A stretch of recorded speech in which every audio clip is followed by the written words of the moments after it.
کوشش کریں گے سائفر کیس کے حوالے سے آپ کو اپڈیٹ کریں، جہاں بانی پی ٹی آئی اور شاہ محمود قریشی کو 10 سال قید کی سزا سنا دی گئی ہے۔ اوورآل جو اس وقت سائفر کیس کی سماعت ہوئی اس کے اندر مختصر سا فیصلہ سنایا گیا۔ جج ابو الاسناد محمد ذوالقرنین نے یہ سزا سنائی ہے۔ بانی پی ٹی آئی کا 342 کا بیان کمرہ عدالت میں ریکارڈ کیا گیا، جبکہ بانی پی ٹی آئی اور شاہ محمود قریشی کمرہ عدالت میں موجود ہے۔ اسی پر بات کرنے کے لیے سینئر سیاستدان احسن اقبال ہمارے ساتھ موجود ہیں۔ احسن صاحب، جس طریقے سے یہ دیکھ رہے ہیں کہ سائفر کیس کا فیصلہ جو کہ آ چکا ہے، سب انتظار بھی کر رہے تھے اس فیصلے کا، ظاہر ہے شبانی پی ٹی آئی اور شاہ محمود قریشی کو 10 سال قید کی سزا سنا دی گئی ہے، کیسے دیکھ رہے ہیں اس فیصلے کو؟ جی دیکھیے، میں تو سمجھتا ہوں کہ جس طرح کی غیر ذمہ داری کا مظاہرہ کیا گیا ہے پاکستان کے ایک اہم حساس سفارتی معاملے میں، تو شاید عدالت نے ابھی تھوڑی لینینسی دکھائی ہے۔ یہ تو ایک بہت سنگین جرم ہے، کیونکہ عمران خان صاحب کی آڈیو لیکس آ چکی تھیں جس میں انہوں نے اعتراف کیا تھا کہ ہم اس معاملے سے کھیلیں گے۔ تو ہر چیز جو ہے وہ حکومت کی کرکٹ کا کھیل نہیں ہوتی کہ جس میں آپ نے کھیلنا ہے۔ جو حکومت میں انہوں نے بحیثیت وزیر اعظم حلف اٹھایا تھا، اس کی ایک بنیادی شرط یہ تھی کہ وہ کانفیڈینشیلٹی کو مینٹین کریں گے، اور اگر وہ کانفیڈینشیلٹی کو مینٹین نہیں کرتے تو وہ ایک بڑے سنگین جرم کے مرتکب ہوتے ہیں، جس کی سزا پاکستان کے قانون میں بڑی سخت ہے۔ اور اس کے علاوہ آپ کو معلوم ہے کہ خود ان کے اپنے پرنسپل سیکرٹری جو تھے، انہوں نے قرآن کے اوپر ہاتھ رکھ کے حلف دیا کہ یہ باتیں جو ہیں سب درست ہیں، اور عمران خان صاحب نے اس کو سائفر کو اور اس انفارمیشن کو، اس کی رازداری کو برقرار نہیں رکھا۔ اور پھر انہوں نے جس طرح جلسے کے اندر وہ خط لہرائے اور جس طریقے سے انہوں نے پاکستان اور امریکہ کے تعلقات کے اوپر اثر انداز ہونے کی کوشش کی، یہ تو میرا خیال ہے پاکستان کے دشمنوں کے لیے انہوں نے بہت آسانی پیدا کر دی، جو چاہتے ہیں کہ ہمارے تعلقات امریکہ سے بگڑے۔ تو عمران خان صاحب نے بھی اسی چیز کے اوپر اسی کھیل کا حصہ بن کر ایک پاکستان کے لیے بڑی مشکل صورتحال پیدا کر دی۔ پھر ہماری جو سفارتکاری ہے، جس میں سائفر ایک ایسا میڈیم ہوتا ہے کہ جس میں آزادانہ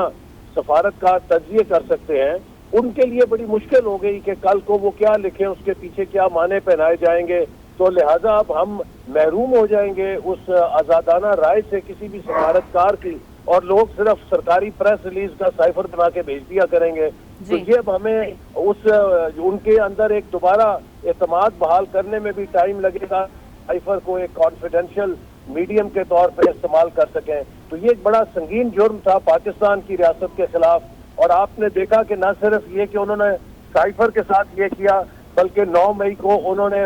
بانی پاکستان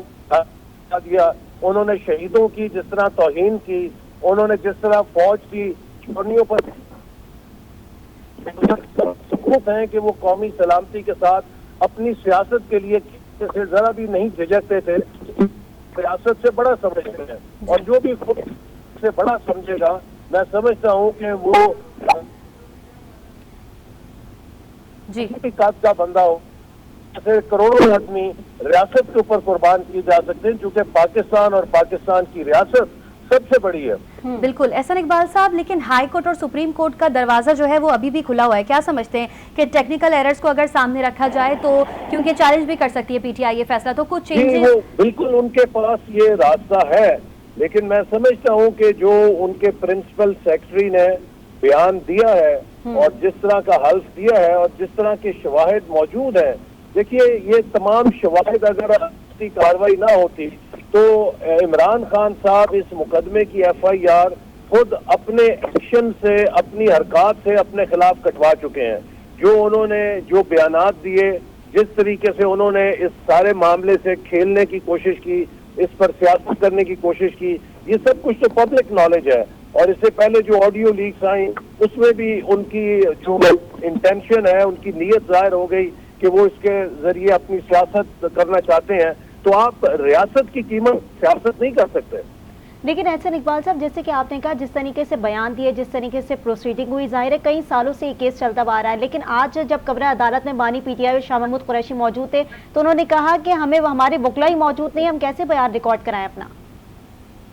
نہیں دیکھیے نا، یہ تو ان کے بڑے پیٹنٹ ہتھ کنڈے ہیں۔ آپ نے دیکھا ہے کہ کس طریقے سے فورن فنڈنگ کیس کو انہوں نے 7 سال تک لٹکایا، اور مختلف ہیلے بہانوں سے وہ قانون کا راستہ روکنے کی کوشش کرتے رہے۔ تو یہ ان کے ہتھ کنڈے ہیں جو میرا خیال ہے کہ اب سب کے سامنے ہے کہ کس طریقے سے عدالتی کارروائی کو سیبوٹاج کیا جائے، کس طریقے سے اپنے خلاف جو فیصلے ہو سکتے ہیں ان کو روکا جائے. تو میرے نہیں خیال کہ احسن صاحب لیکن وہ تو کہہ رہے ہیں کہ سیاسی انتقام میں ہمارے وکلاؤں کو باہر کھڑا کیا گیا، ایک دن پہلے بتایا گیا اور اس کے بعد جو یہ فیصلہ دے دیا گیا. دیکھیے اگر وہ کہتے ہیں کہ ان کے وکلا کو بتایا گیا تو پھر اطلاع تو ہوگی نا، خود ہی اس بات کو مان رہے ہیں. اصل بات تو یہ ہے کہ میں نے جیسے آپ سے کہا کہ اس پورے کیس کی سزا کے لیے عدالتی کارروائی تو ایک پروسیجر ہے. اصل میں اپنے خلاف ایف آئی آر تو خود عمران خان صاحب نے اپنے بیانات سے، اپنی حرکات سے کٹوائی ہے، اور وہ بڑا ٹھوس ثبوت خود اپنے خلاف، وہ ایک اہم گواہ ہیں کہ جس طرح کے وہ بیانات دیتے رہے، جس طرح وہ ایک قومی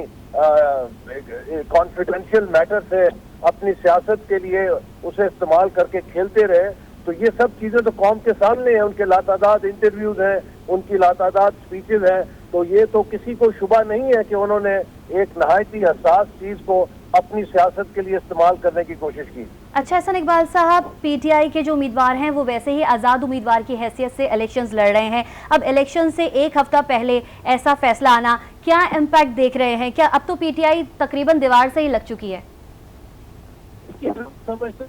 پاکستان ہے کہ جہاں پر ایسے لوگوں کو آزادی ہے کہ جو